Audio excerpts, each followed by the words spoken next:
Kantara chapter 1 जो कि इस साल की one of the most awaited movies में से एक थी, थिएटर्स में लग चुकी है। और मैं पहले ही बता दूं कि इस मूवी को देखने के लिए आपको 2022 में आई कांतारा मूवी देखनी ही पड़ेगी, ताकि आप कांतारा के बेसिक लोर से अवेयर हो जाओ कि आखिर पंजुली देव कांतारा है क्या एंड गुलिका देव कौन है। हालांकि कांतारा चैप्टर 1 आपको इसका बेसिक प्रेमाइस देती है, बट फिर भी। लेकिन पहले बात करते हैं स्टोरी के बारे में, एंड टेंशन मत लो, इसमें स्पॉयलर्स नहीं होंगे। तो कांतारा चैप्टर 1 बेसिकली प्रीक्वल है 2022 में आई कांतारा मूवी का, जहां हमें ओरिजिन स्टोरी दिखाई जाती है कि कैसे ये सब शुरू हुआ। तो कहानी सेट है कई सैकड़ों साल पहले की, जहां पे बांगड़ा नाम का एक क्रूर राजा होता है जो अलग अलग राज्यों को जीतता है, एंड उसे पता चलता है एक ऐसे जादुई वन के बारे में जहां पे खुद देव वास करते हैं, और उस वन का नाम होता है कांतारा। तो इसी की कहानी को फॉलो करते हुए कहानी इसके कई सालों के बाद के दिखाते हैं कि कैसे उस राजा का बेटा अपना अलग साम्राज्य बना के दूर रहता है वहां से, क्योंकि उसने कुछ ऐसा देखा होता है वहां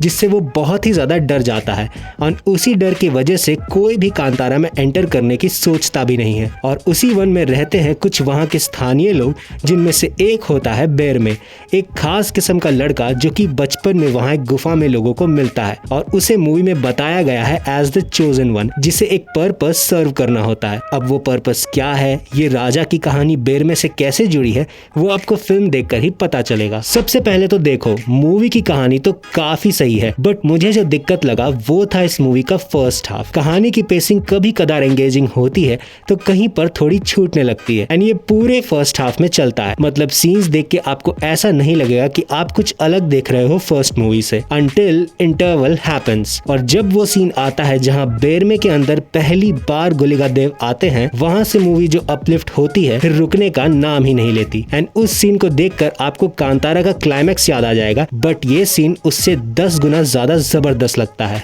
मुझे सबसे ज्यादा इस मूवी के क्लाइमैक्स ने इम्प्रेस किया है, स्पेशली जो ट्विस्ट फेंक के मारा है लास्ट में, वो तो बहुत ही सही था।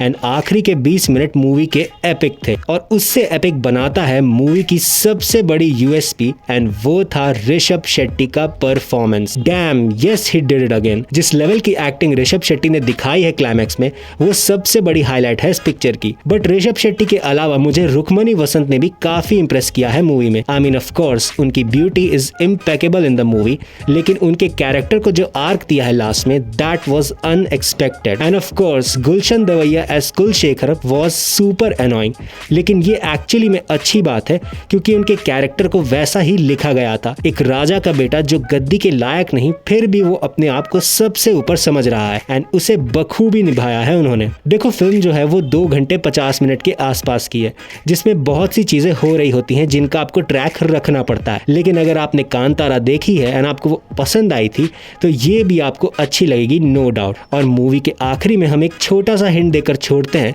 कि इसके अगले पार्ट मतलब कांतारा चैप्टर 2 में क्या बताएंगे, जिसमें आई बिलीव हमें बहुत से क्वेश्चंस के आंसर मिलेंगे जो इस मूवी में नहीं मिले। एंड देखो, कांतारा मूवी का बजट था 16 करोड़, एंड ये मूवी बनी है 125 करोड़ में।